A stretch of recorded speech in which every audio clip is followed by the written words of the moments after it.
Hello, friends, and welcome to the Friend Leigh Show. I am your host and friend, Leigh. Okay, so I am really excited about this. I feel like that's how I start every episode because I really am excited about every single episode. So I'm just gonna go over here on Facebook. If you are watching, or if you're listening to this in the replay, just on the audio version on Spotify or Apple or wherever you listen to your podcast, I highly recommend that on Wednesdays at 7:30 Eastern, 6:30 Central, or whatever the equivalent is for you, that you hop on over to Facebook or to YouTube or Twitch and check out the live recording of it because it is a lot of fun. It's always fun for me when you guys are watching live because then you're able to participate. And the easiest way to participate is for you to comment, and I bring your comments up on stage, if you will, and you become a part of the conversation.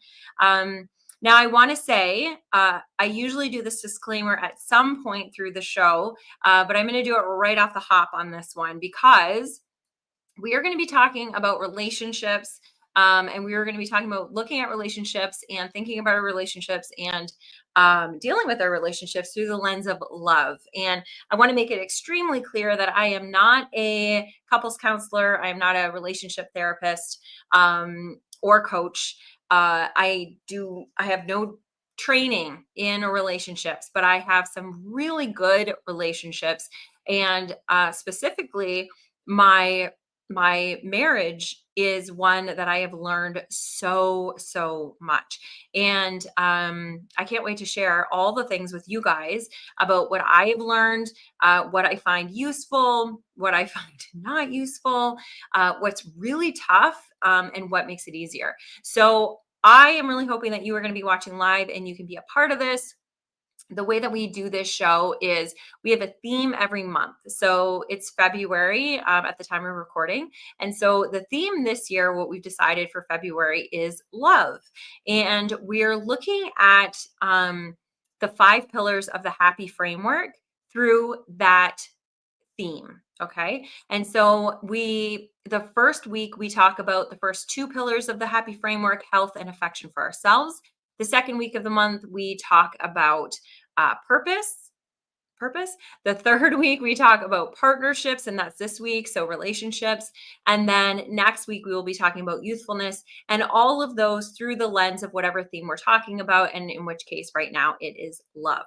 So the last 2 episodes have been really good. I thought we got a lot out of it. You guys really were participating. It was really a lot of fun.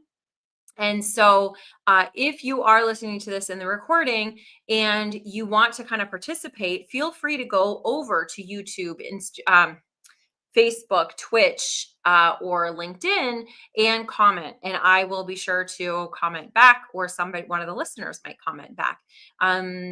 Maybe not Twitch because I'm sorry, I sound like a broken record, but I'm an old lady that just with tech, adding something new is just difficult for me. So, I'm still not sure if I'm able to look at the recording of that, but everywhere else I get notified about the comments. Okay.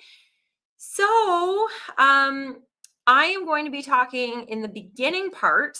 So if you are commenting, I am not going to bring your comments up on stage right away, because I'm going to do the first part is going to be kind of some thoughts of mine. But while you're listening to it, if you have a comment, put it up there, and then I will just bring it up throughout the show. Okay.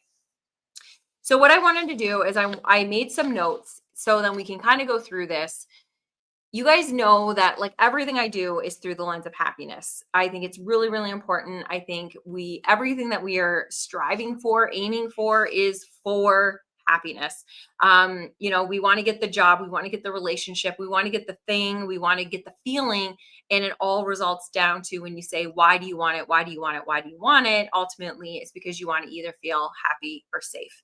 And so one of the biggest predictors of your lifelong happiness is your relationships, are your relationships. And so I want to really be thinking about your mindset around relationships because we're going through an epidemic right now where people are feeling super alone. And I think a lot of it, I mean, there's a lot, right? There's a lot going on. There's coming out of the pandemic. There's heightened anxiety. There's all kinds of things that are happening. However, a big thing is our mindset around it. And it's all relative in how you're looking at it. There are some people that have maybe one friend. That's it. They don't have family. They don't have a friend circle. They have one friend and they don't feel lonely because they have a connection with themselves and with that one person. And that's enough for them.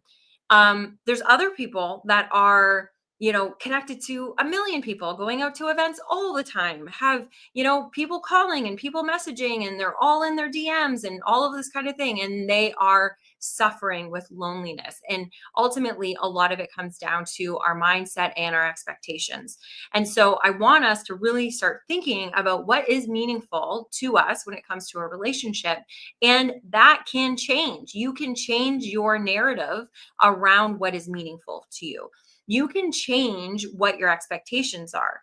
If you think your expectations are, okay, I need to have a big friend circle like I did when I was in high school. That's when I was my happiest because I had like all of these friends and all of these parties, and now I don't have anything.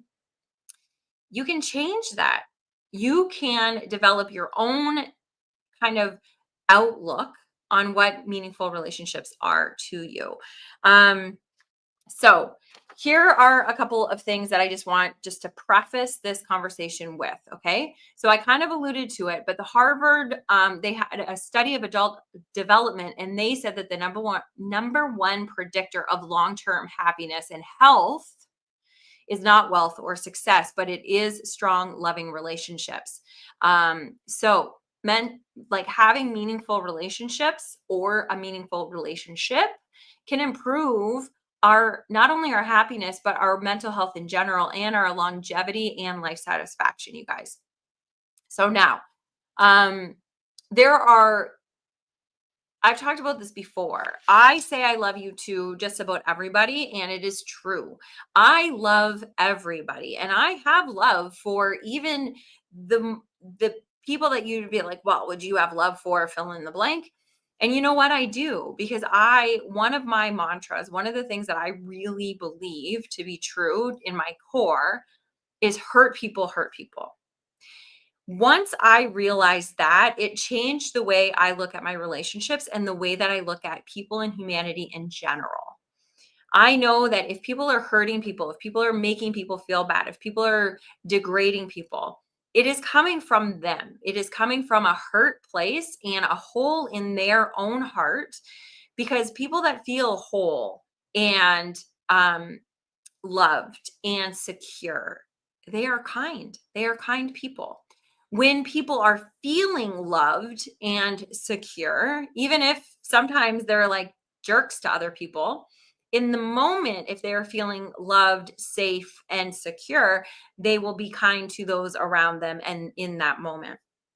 And so if we can look at humanity as hurt people, um, it's going to make it a lot easier for you not to get upset with them and not to layer on. It's kind of like kicking, the guy that's down, or kicking the dog. You don't want to kick somebody when they're down. And so you don't have that mindset that this person is down, because you're like, well, he's just a jerk. He's just so full of himself. It's usually not the case. They're usually really trying to kind of combat something in their life.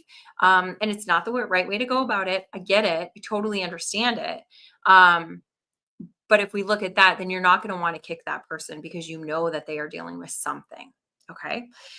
So the other thing that I wanted to talk to you, so we have relationships all over the place. We've talked about this a million times on this podcast, that relationships are not just with your significant other. Relationships are with your family, but relationships are also with your friends. Relationships are also with the people that you work for. And relationships, and I call them partnerships. It's when you're in partnership in the same moment as that person that you are in connection with at that moment, be it the barista, be it the person that you're walking by when you're walking down the street.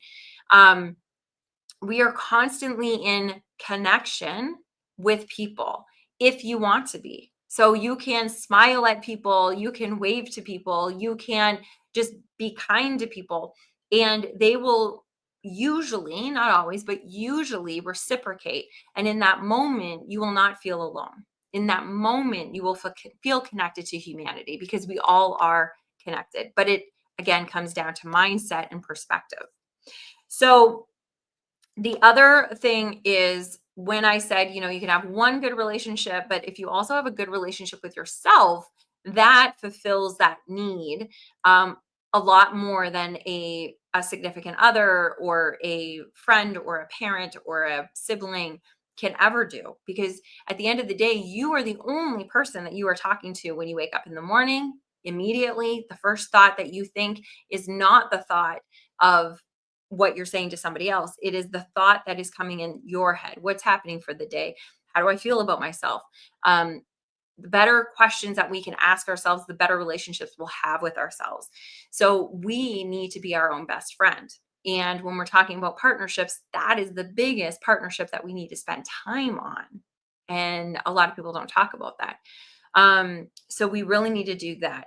And there's been, there's a quote, and I don't know who said this, but it's true. The love you accept from somebody else is a reflection of the love you give yourself. Okay. So you will only tolerate people to treat you only as bad as you treat yourself.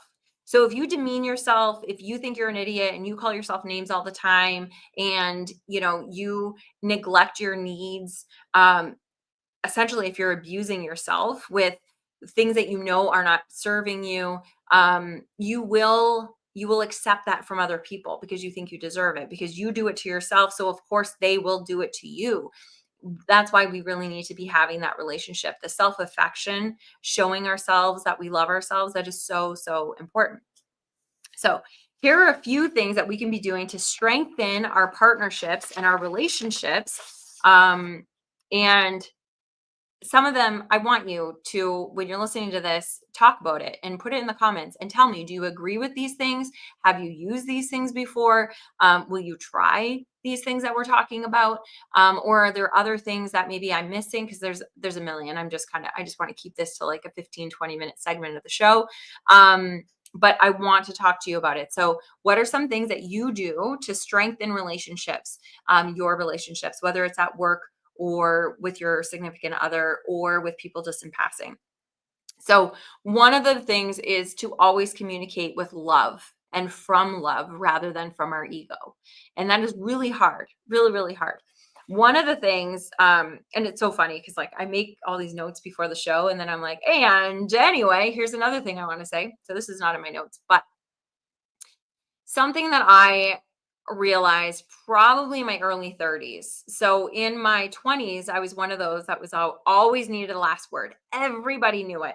They were like, just shut up and let Leanne just say her last word, because I would literally like, I don't know what it was. I'm sure I could probably dive into it in therapy and, talk to Stacy and be like, what was that all about? But in my 20s, it was always, I had to have the last word, even if it was like, okay, bye. And then somebody would say bye, that should be done. And you should leave the door. But I would have to be like, okay, bye, and shut the door.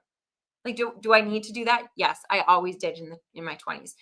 So I would also argue about everything. And I would stick my feet in the ground, my heels in the ground when I was arguing about something. Even if I found out then later on, even through the conversation, that I'm wrong, I would never say that I was wrong. I would be like, well, it could be right. And like, I would just fight it because I always needed to have that last word. And then I realized that as I'm arguing with people, these things that I'm arguing about, majority of the times, don't matter. And I'm like fracturing these relationships. I didn't sever any of the relationships. I didn't ruin any of the relationships, but I wasn't coming from a place of love, and I wasn't coming from a place of peace, and I wasn't going to a place of peace. It was always, I need the last word and I need to be right. And I saw something somewhere, or somebody said something in passing, and it made so much sense to me. And I was like, oh my gosh. And it was, and you probably heard this before, but you can either choose to be right you can either choose to be right or to be at peace.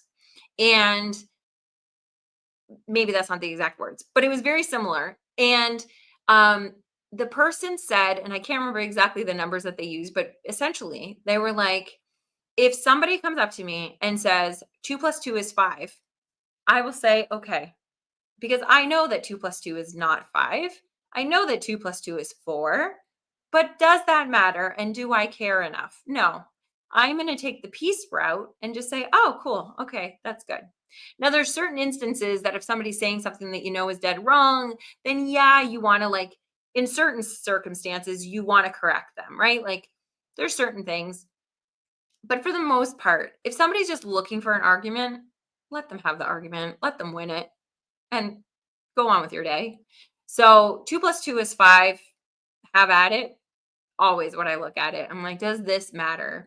In business, when I'm doing a kitchen design and I'm talking to a contractor, if they say something that's not correct, obviously I'm going to correct them. And maybe not in front of the client.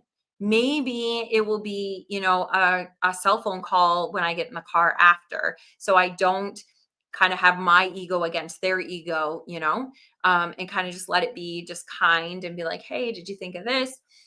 You don't have to always make the other person wrong. You can help the person become right in a certain situation without making them wrong, and kind of easing their ego. Um, but if you come at it with ego, like I'm right and you're going to listen to me, it's not helping anybody. People get defensive and you are severing, or fracturing these relationships. So, anyway, so that was a sidebar. But when I was talking about communicate with love and not with your ego, the other question that you want to ask yourself is, am I responding out of love or fear? And a lot of the time we respond out of fear.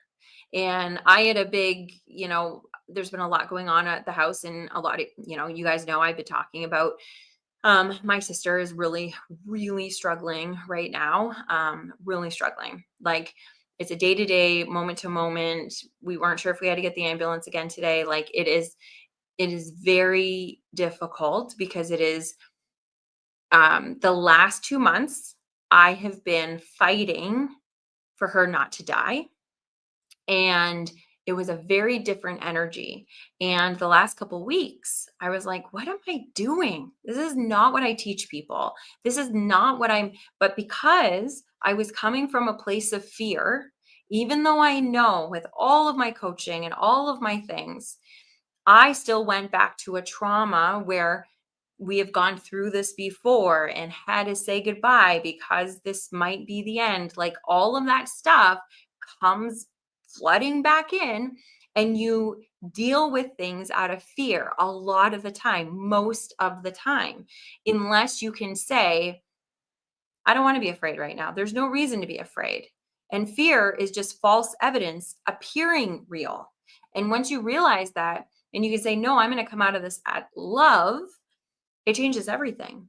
And so now the last couple of weeks, I had that shift because I was like, what am I doing? Like, I'm so afraid that I'm like freaking out all the time and I'm yelling, like, you've got to, she can't help any of this. This is colitis. This is not something that she can help. She can do certain things to help maybe, but this is going to be a long road. But out of my fear, I was approaching it with a very different energy. And now in the last couple of weeks, I'm just approaching it. We just want to live. Let's just live. And even though that is, I guess, the same thing as not dying, that's fear versus love, and looking at it like, let's live. Let's make today the best day. Let's just have today, this moment, be a better moment than the last moment we just had. That's it. Just doing that, it changes everything because it's helping her calm down. It's helping her not be afraid. It's helping me not be overzealous and trying to make all this work and controlling all of this. So looking at it with love instead of fear, it changes everything. It changes our response. It changes the energy. When you walk in a room and you can tell, you're like, oh my gosh, I want to hang out with that person because she just, like, it emanates love. And she's just like, I feel like I can connect with her. I feel like I can go talk to her. She's approachable. That's what it is, because she's not looking at it out of fear, out of ego. And these are things that like you just don't really realize, but just shifting that one thing can shift everything. Um, and am I assuming my best intentions? Am I coming into this conversation, whether it's comfortable or not? Am I coming into this with the best intentions? How do I want this to be? What do I want from this? Do I want to strengthen the relationship, or do I want to strengthen my worthiness? Do I want to strengthen the relationship, or do I want to strengthen that I'm right, that I'm, you know, and when we look at it like that and say, no, you know what? I care for this person. And this is going to be an uncomfortable conversation, but it needs to be had. But how can I say it in such a way that we can move through the conversation together and end up on the other side loving each other still? So, the other thing that we can do is we've talked about the love languages. If you guys haven't read that book, I highly recommend it. There's a quiz inside of there that you can figure out what your love language is. But more importantly, figuring out what your partner's love language is, in your friends' love languages, your boss's love language. Because whatever their love language is, how they show love to other people, they show love that way because that's the way they feel loved. And so if you notice that, people are giving praise all the time. And you're like, I don't care. You don't have to attaboy me. I don't care. Like, you know, because maybe your praise is acts of service. Like, don't tell me I'm great, but you know what? Maybe clean out the dishwasher, or maybe bring me like a treat, whatever it is. If you're able to then treat that person the way that they treat you to show them love, they will feel loved. And so the love language isn't so much about how it's not so much about how you show your love to somebody else. It's how you show it because that's what you need. So when you're looking at your partner, look at how they deal with all of this. And what was some of the other ones? Oh, the other thing is I talked about in the beginning was um our mindset around what does like having meaningful relationships mean to us? Like, do we need to have 100 friends? Like, do we need to have that popularity contest, or do you need one good friend, or do you need, two good friends? And you look at your circle and you're like, you know what? I spend a lot of time with people that just do not uplift me. We did this in the one of the challenges that we had in the happy circle. And we were putting in there who are our energizers in our life, and who are our drainers, and start spending more time with the energizers, because you only need a couple of those in your life. And they don't need to be people that are in your neighborhood. They could be like this. They can just be online. You can just find a community that uplifts you. That's your connection. So that's really, really important. Um, and then, okay. And then the other thing is you don't have to, like, to strengthen relationships. It doesn't have to be big acts of service. It doesn't have to be this big, grandiose, I love you and this is how I'm going to show you. A lot of the times it's just the little things. It's the little, hey, you know what? I really appreciate how you did this one thing. I really appreciate, I was really struggling there and I'm so happy that you were there for me. Thank you. Oh my God, you know what? I just love watching you, with your clients. It's so nice seeing you with them. I love the way that you treated that waitress. Like, those kinds of things, they seem really insignificant, but they're not, because then they are either going to solidify the way that that person feels, or it's going to discredit it. So you're either going to be saying, hey, I really appreciate you. And they're going to be like, oh, awesome. Oh, okay. And it just keeps lifting them up and lifting them up. They're going to want to be with you more often. If you keep berating them for all the little things, then that's where you become the nag in the relationship, the nag in the friendship, the nag at the water cooler at work.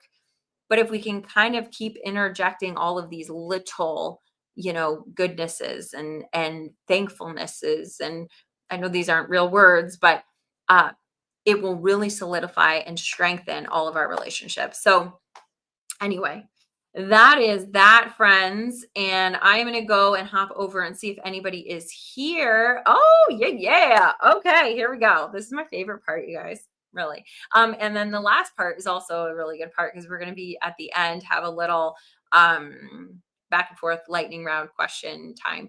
And I created some questions that are around love. So I thought that would be pretty fun. Anyway, so let's see who's here. Pops is here. Yay. Back in the living room. Oh, hey, hey. Oh my gosh. So you're feeling good? Are you feeling good? Mel, hey, hey, beautiful friend. Well, hello. I love you so much. I'm so glad that you guys are here. Mel says, I used to get defensive like that. Such a jerk. What a douchebag. Now I watch and observe, especially my students. Make a point to reach out to them later in the afternoon and say, hey, what's your story? Oh my gosh, that's so good. I just heard on the news, they were talking about, I don't know, it's like one of our community outreach kind of people, because we have a lot of people that are, what is the PC way of saying it? Without home? I don't know, domestically challenged. Anyway, so they're homeless, they're living on our streets. And he was talking about how, you know, yes, that it's super hard. And right now it's like it's awful because it's so cold and all of that. But what the really hard part is, like all of it is difficult and it's a struggle. But what the really hard part, and he was explaining this, and I thought, oh my gosh, this is so, we all can relate to this. It's the dignity that people show and don't show. You know, walking over the person that is leaning up against the wall with their legs out, and you just hop over them and keep walking, or you just walk around, or they say hello or they ask for money and you ignore them like they don't exist.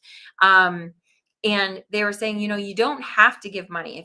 If you're in a place that you can't give them money, don't give them money. That's fine, but you don't have to not show respect to that person. You can still say hello. You can still wish them a good day. You can ask them what their story is. Mel, I thought that was really beautiful. Like, yes, also be careful, because if they're coming out of, if they're on a certain drug that makes them, you look like the purple-eyed monster, then yes, maybe things will get a little bit rough, right? But for the most part, if they say hello, you can say hello back. You can be a kind person and just show them dignity. Show everybody dignity. It's what we talk about all the time. When you're walking by somebody, you don't know what their story is. So say hello and smile, because you might be the only person that is going to say hello to them. And I'm not just talking about people that are living on the street right now. I'm talking about the people that are walking down the hallways of your work. I'm talking about the people that are walking by you in the parking lot. Like, we don't know what people are going through. Um, so yeah, so I love that, Mel, that you ask them what their story is, and sit and listen. That is really, really freaking powerful. Pop says, Dr. Phil said, do you want to be right or do you want to be happy? Oh, is that funny? Yeah. Okay. So that also might be where I heard it, because I did listen to Dr. Phil back in the day. So that might be it. And that's so funny that I said peaceful instead of happy, even though happy is my thing, but that's true. You get to choose. And sometimes your ego wants to be right. And if you're really in a position that you're not feeling good about yourself, and this is the one thing that you can really like dig in and be like, I'm right, I'm worth it, I'm valuable, I'm better than you. Great. That's going to make you feel better for a moment. But then what does it do to your relationship? What does it do later on? A lot of the time, are you going to regret the way that you handled that? So yeah, do you want to be right or do you want to be happy? I absolutely love that. Mel says, it put me on the defense. Oh, put me on the defense, and I can't just walk away sometimes. Okay, so yes, you can, but you choose not to. So that's okay. In the happy lab, I like keep telling people, I'm like, okay, you guys know I'm just here. I'm not the word police, but I am the word police, because the way that we say things or the way that our subconscious is going to listen to it. So when you say sometimes I just can't walk away, then you're going to keep having moments where you can't walk away. Anyway, so you say, I'll stand my ground and yes, have the last word. I'm working on it. I catch myself now and say, okay, okay. So that's awesome, Mel. That is really, really cool. Yeah, because even just changing that, like, I just can't walk away. If you say that to yourself, and Mel, I'm not saying this directly at you. I'm saying this to me, to all of us. But if we say things like, I can't just walk away, your subconscious wants to always make you right.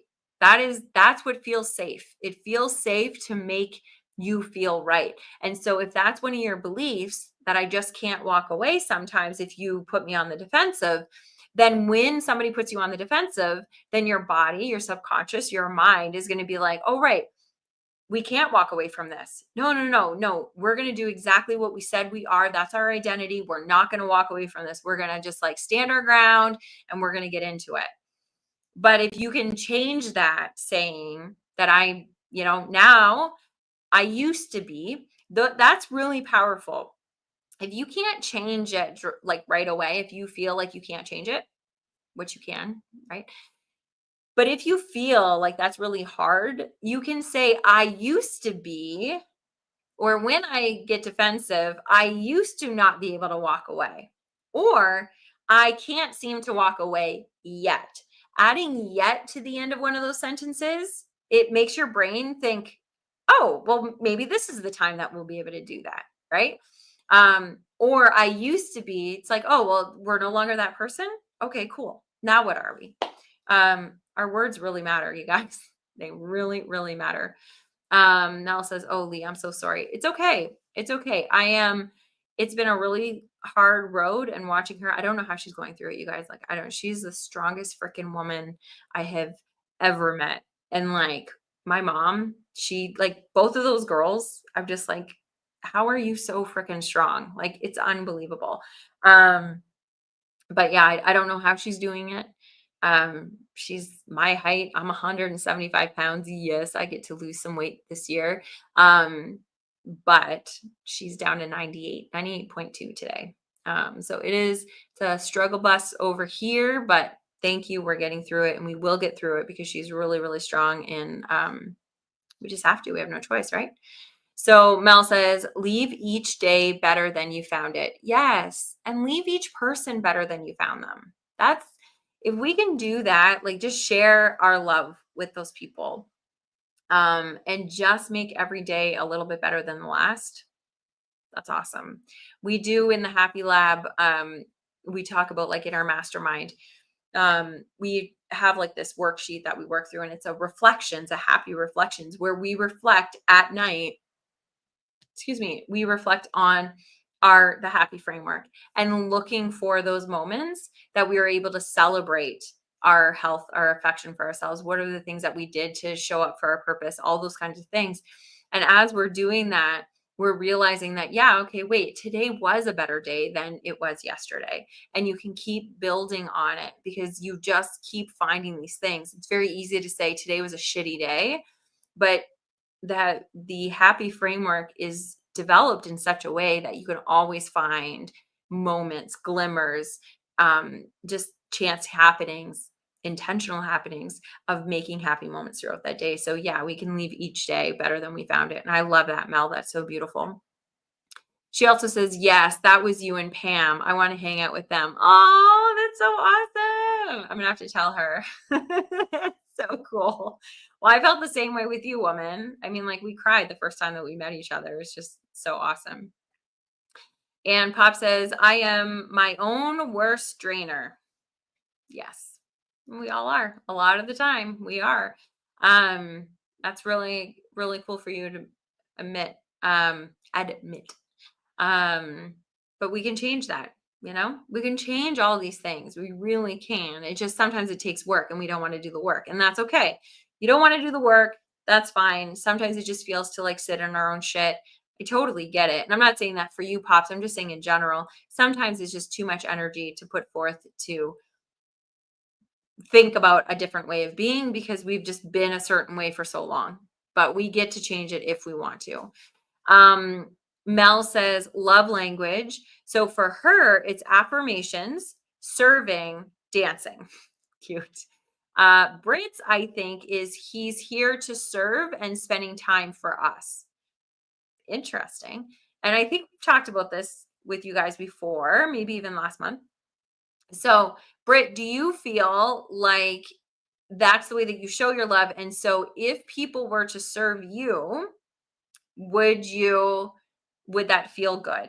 And the reason why I ask that is because for me, I am absolute acts of service. Absolute 100%. Like that is my number one. You want to show me that you love me, do something for me.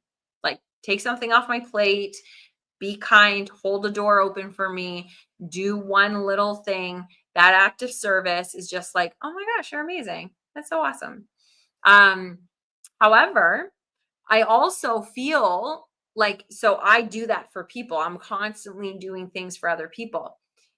I feel happy and I feel loved. And I feel like that's a really good thing when people do things for me.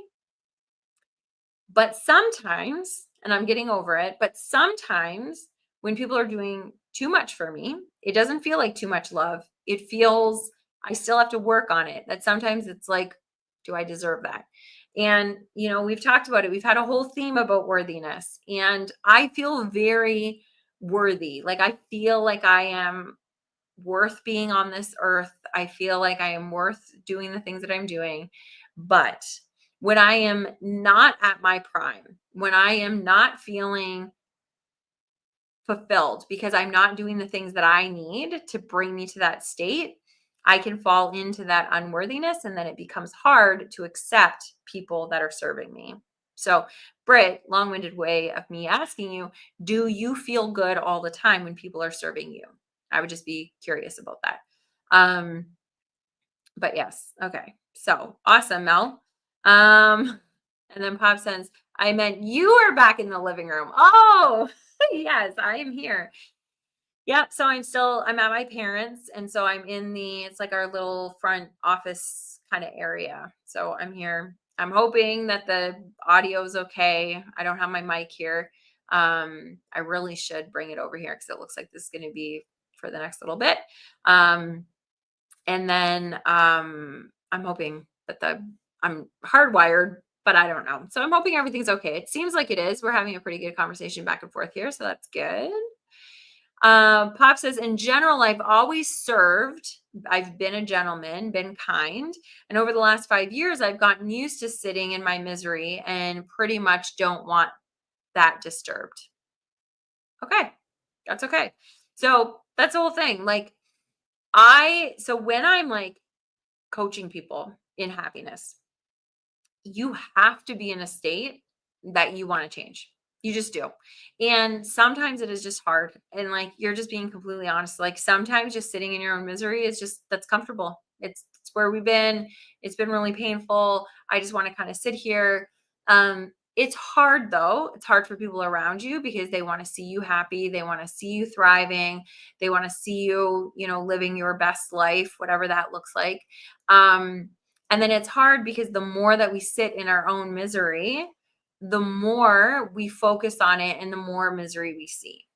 And so I'm really hoping that like we all find the way of finding happiness. And that's what like those reflections and the happy lab, all the things that we're doing over there is all for that. So we can be focusing on those happy moments so we can have more of them because whatever we focus on, we create more of. It's just a fact. It's just true.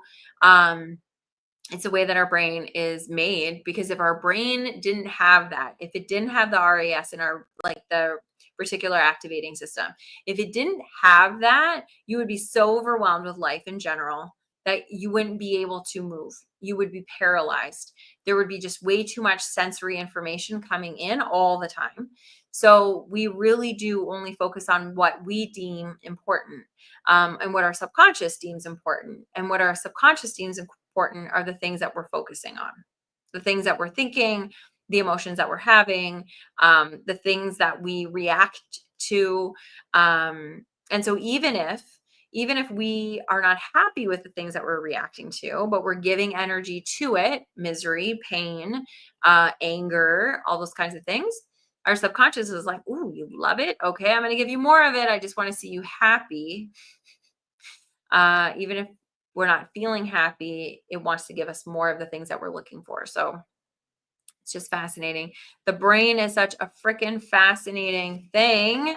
And And I just love it. The more and more that I learn about neuroscience and happiness, and they've been doing positive psychology for decades, but the learnings that they have had around happiness just in the last 5 to 8 years, mind blowing, just mind blowing.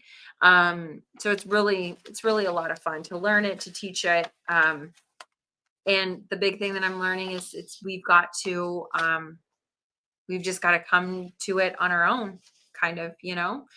Um, Pop says, I'll be honest. Ooh, that one always, like, when somebody, I need to talk or I'll be honest, I'm like, this is going to be either good or make sure I'm sitting down. Anyway, I'll be honest. I only started watching you because my wife asked me to. I've stayed because you're just too nice. I love you, Britt. Oh my gosh. Yes, I remember. And I remember Mel asked, can I invite my husband to this episode? I think he's going to really like it. And I was like, of course, please bring everybody. And I was so happy. I thought it was so cool, that one episode. And yeah. And I think that was it the one that we were talking about chronic pain? I think that's the one. And this was like months and months and months and months ago. So I'm so happy that you stayed. And hey, if it's because I'm nice, then great. You're nice too, Britt. I really, really want to meet you in person. I love your wife so much. Yes, ma'am. That's the one. Okay. So that was awesome. So Mel, thank you so much for bringing your hubby along. If you're listening to this, please bring your friend along. Not tomorrow, but next Wednesday, we're going to be talking about youthfulness and looking at it through the lens of love. That's going to be a fun topic, I think, too. And then we've got to figure out what the topic for March is. I got a couple ideas. So if you have something that you want to kind of dive into, let me know and I'll consider it. And so now let's get into, for the last, 15-ish minutes, whatever, some lightning round questions to get to know you guys a little bit more. So like always, I will ask you 3 questions. Start answering them in the comments. When you answer one, please push enter so then we can start a conversation there. And Mel says, you're so welcome. Yes, so awesome. You guys are just amazing. Okay, so here we go. Here are the 3 questions, the first 3 questions, then we'll see how we're doing with timing. So, what's one small act of love that makes you feel appreciated? Okay, so what's one small act of love that makes you feel appreciated? Number 2, who is a friend or mentor that has impacted your life the most? Or big time. It might not be the most. I don't like asking those kinds of questions because then you're gonna like get hooked up with like, ooh, was there somebody else that I should have said? Whatever. So who is a friend or mentor that has impacted your life? Let's just leave it there. And then number 3 is, what's your love language? So Mel, you've already said it. Britt, did you agree with that? So what's your love language? And do you think it's accurate? Or do you think it has changed? And that's another part of the question. Do you think your love language has changed throughout the years? I'd be curious about that. So we'll do those 3 first, and then we will see how much time we have, and we'll do a couple more. I got some other ones. I really want to get to number 4. So Pop says, thank you. Yes. Doesn't it feel good? Yes. Like, how simple is that? I agree. Pops, I'm going to steal yours. Yeah, because I just think a simple thank you is so nice. And yes, I sometimes am the person, like, I don't do things for a thank you, but it does make me feel appreciated. Like, if I hold the door open for somebody, I don't care if you say thank you or not, but sometimes I'm in that mood that I'll be like, you're welcome. Not nice, Leanne, but I agree. So number 2 is, who's a friend or mentor that has impacted your life the most or impacted your life in general? And Britt says, Jesus. Amen. Awesome. Awesome. And then number 3 is, what's your love language and do you think it's accurate? And then I also asked, do you think that it changed along the way? And 3, yes, I feel best when I'm doing something for others, and sitting in my misery has all but eliminated that. Okay. And do you, so as your love language, you feel best when you're doing something for others. Great. Um, but do you also, is that your love language like reciprocated? That like when people are doing things for you, do you feel that's a good reflection of love, of them loving you? Um, so that's interesting. So sitting in your misery has am I reading that right? That sitting in your misery has eliminated that you're not really doing as much for others? Is that what I'm, or did I miss the mark on that? Let me know. So Mel says number one, act of love, my boss leaving a praise note. Oh, that's so nice. Yeah, that's really, really nice. Leaving a little note. You know what? I do that for Mike. Not all the time. I was doing it like every day when we first lived together. I was like every morning I would leave him a little love note. Um, and then I was like, you know what? I don't need to do this every day. So it was just like a couple times a week, whatever. And he loves it. And I like it because he reciprocates it too. Like sometimes just a little note is just such a nice thing. I love that, Mel. And then who impacted my life the most? Yes, definitely Jesus first and then Brit. Oh, that's so nice. That's awesome. Good answers, you guys. Okay, so and so Mel, you've already kind of answered about the love languages. Do you think that yours has changed throughout the years? I'd be curious. So here's number 4, and I really like this one. And then we'll also do number 5 at this time because I guess we're kind of blowing through this. So number 4 is, what's the best advice you've ever received about relationships? What's the best advice you've ever received about relationships? And then number 5 is, if love were a superpower, what would be your special ability? I like that. I like that a lot. Um, See, I'm like my own best friend. I'm like, kudos to you, man. That was a good one. You know, when you like, this is actually, I'm glad that I said that out loud for you guys to hear how like nuts I am. That's why reading your journal is so important. So like I write these questions out and then I was like, okay. And now I like came here and now like reading them back to me, I'm like, I like that one a lot. I do that with my journal. So if I'm journaling and then, you know, like at the end of the week, I'll kind of go back. I don't always do this. I'm not perfect at it, but I really do like doing it. And you go back to your journal, you're like, man, that was a good entry. Wow, that was really witty. Or, oh, wow, that was really insightful. And if we don't go back and read our stuff, we miss out on so much goodness that comes from pen to paper, like just writing our thoughts out. So I'm glad that I was like, hey, way to go, Leanne. That's a fun one. Anyway, so Britt, your thing has been sitting here forever. It says, I don't feel worthy, even when Mel brings chocolate milk or a bag of gummy candy. Interesting. Interesting. So yeah, so that's where I glad I asked that because that's where I struggle.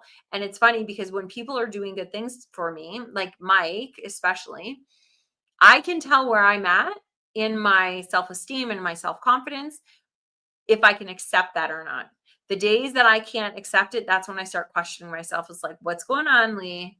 Why do you not feel worthy? Why do you feel like guilt? Why is this coming up? And having that kind of self-coaching, I think is really important to ask yourself, why am I feeling worthy or why am I not feeling worthy? So yes, that is just truth. Britt, I go through the same thing. And that's why I brought it up. So I'm glad that you were able to share that with us. 3. So Mel says love language, affirmations, most definitely. And now just trying to be a blessing to others, like leaving notes on the hand of students on, or coworkers' desks. So beautiful. So beautiful. I love it.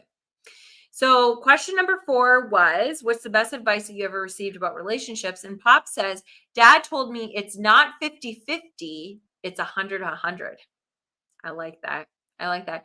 Yeah, it really is. You just show up and do your best every day. You just do your best. And sometimes I really do like that. Your dad was really a wise man, eh?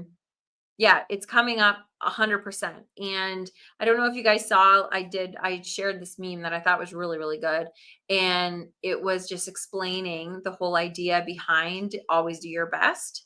And it was that if your best is 5% and you give 5% that day, that is giving 100%.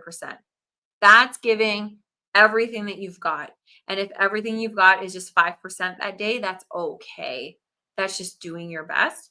And so 100%, 100, 100, it doesn't mean that you're always doing like you're not you're always doing your best if you can. That's really good. Um, but it doesn't always look the same. We show up when we have more energy, when we're feeling healthy, when all these kinds of things. Um, but yeah, so that's really good advice, but also like the 100 just looks different depending on how we're doing. Okay, so I am gonna ignore that one because sorry, Giddy, I'm not sure what that means. So Mel says best advice: listen before you speak. Yes, that's a good one.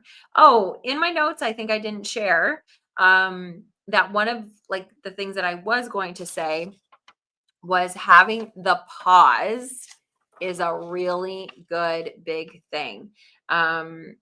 So before reacting to any partnership, whether it's romantic, work, whatever it is, pause before. And I don't think I said that, but think about, is it coming from love or fear? And am I coming into this with the right intention and all of that kind of thing? But pausing, that's the big thing. And that's what you're saying, like listen before you speak. And a lot of times I've noticed in a lot of the, like when I'm coaching people, it's funny. Like I said, I'm not a relationship coach, but it tends to have to start talking about relationships inside of the coaching because a lot of the time that's where people feel like their happiness is lacking is in their relationships. And really a lot of it comes down to that they are not listening to their partner. They are just hearing so then they can react, hearing so they can respond and not listening. So that is awesome advice, Mel. Like really, really good. So then number 5, the question was, if love were a superpower, what would your special ability be? And she says, my superpower is every student would know their worth and their value. And they're valued. That's awesome. That's awesome. That is yours. You are so good at that, Mel. Like you were destined to be a teacher. I'm so happy that you went into it and that you stayed into it. And then there is the teacher. She says, oops, there. um, anyway, so yeah, that is your superpower, 100%. That's so good. And then Britt says, number 5 is to be able to heal with the touch of my hand. Oh, that's awesome. Do you actually do that? Or is that what you would want your superpower to be? Because I think that's amazing. That's amazing. And I think actually, you know what? I think a lot of us, you would want that to be your superpower. Yeah. That's super cool. I think a lot of the time we can heal like not only with the touch of our hand, but with the touch of our heart. Without sounding like really corny, it really can heal a lot. Just having, knowing that, like Mel said, knowing that they're valued, knowing their worth, and that's just like touching them with your heart. It can go a long way. That is amazing, amazing, amazing. Okay, you guys. So we are gonna wrap up pretty soon. I guess I could go. This is the last one. Let's do the last one, and then I will also answer them because I don't think I answered any of them really, but I will answer all of them right now really quickly, just so you can get to know me a little bit more and for me to get to know me a little bit more. Mel says, I would want to heal the body and mind. The heart is Jesus's territory. Yes. Okay. That's beautiful. That's beautiful. So the last question that I have is, in your partnerships, would you rather have unlimited deep conversations or unlimited belly laughs? Which one would you prefer? Unlimited. Mel said, my son said he would manipulate time as his superpower. How would that work out?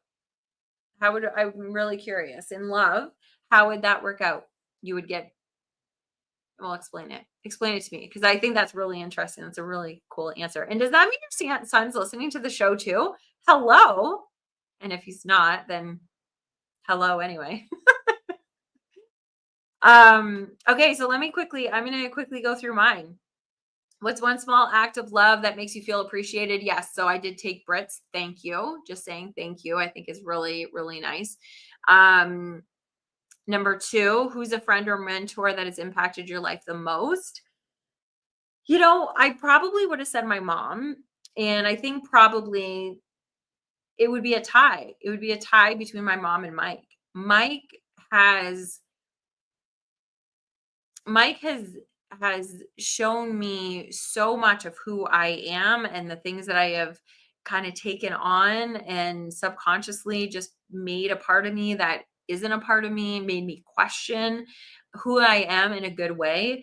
I've learned so much from him, and it's just fascinating to me because I thought I could only feel this type of closeness with my family, my mom, my dad, my sister. That's always been my closest relationships. And I've had really good relationships, but they've always been the ones that have just always been the deepest. And this is the first time that I have such a deep, deep knowing of a relationship where he knows me sometimes more than I know myself, um, or that I'm aware of myself. So I would have to say that that's a tie, probably. What's your love language? Do you think it's accurate? Yes, mine's acts of service. I think it's accurate. And I also love what it teaches me when I can't accept it. We've talked about that. So, what's the best advice that you've received about relationships? I think hurt people hurt people. I think when I heard that, it made me look at relationships a lot differently, all of them. Strangers, close people, employees, all of the things.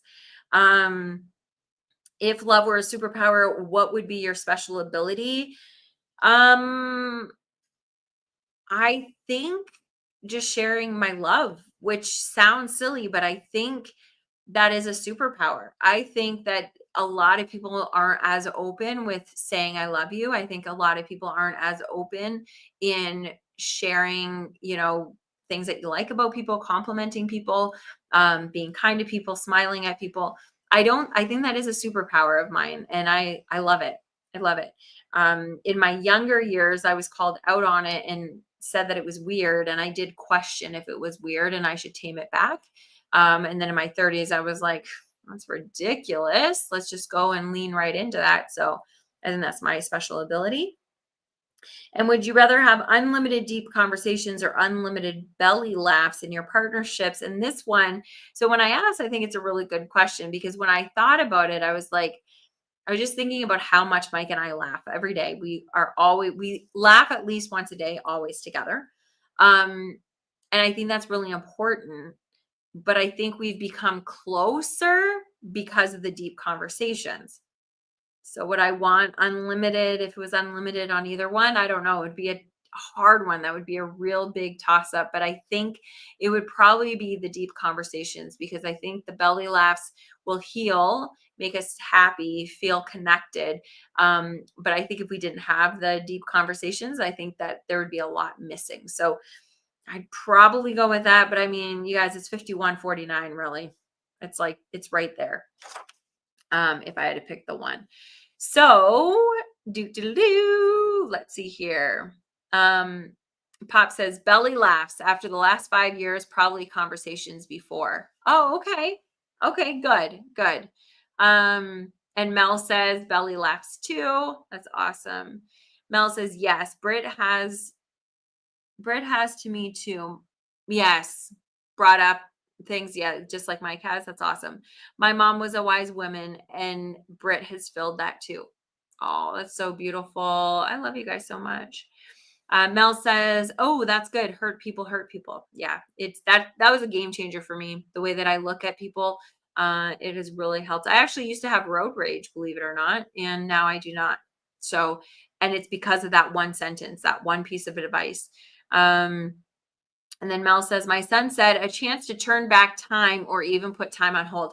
That's what I was going to say. I was like, oh, is that what he means? But then I was like, oh, don't put that in his mind if that's not what he said. Anyway, I don't know why it's fuzzy. Anyway, who cares? So yeah, so that's amazing. I really, really like that. And that means that you're watching. So hi, buddy. Okay, awesome. It's a family affair, you guys. Love it, love it. Okay, so here we are. It's been an hour. I love you. We really try to keep these 45 minutes to an hour. It's usually always closer to the hour. I love you guys so, so much. I really hope that you come back next week live for being part of the show. Mel, Britt, thank you so much for being here, being a part of it, because it really is. That's my favorite part. I love you guys so much. We're going to be talking about youthfulness through the lens of love, always talking about it, as around happiness, using the happy framework. If you are not part of the happy circle, it's free, you guys. Come on over. I would love to see you there. It is just a grassroots little community. I really hope that you become a part of it. You can get the link at hellohappiness.ca for Canada. And even if you're American, it's free. Come on over. And I will see you guys next week. Love you. Love you. Laters. Love you more. That's so sweet. Love you, Mel. Love you, Britt. Love you, son. Bye.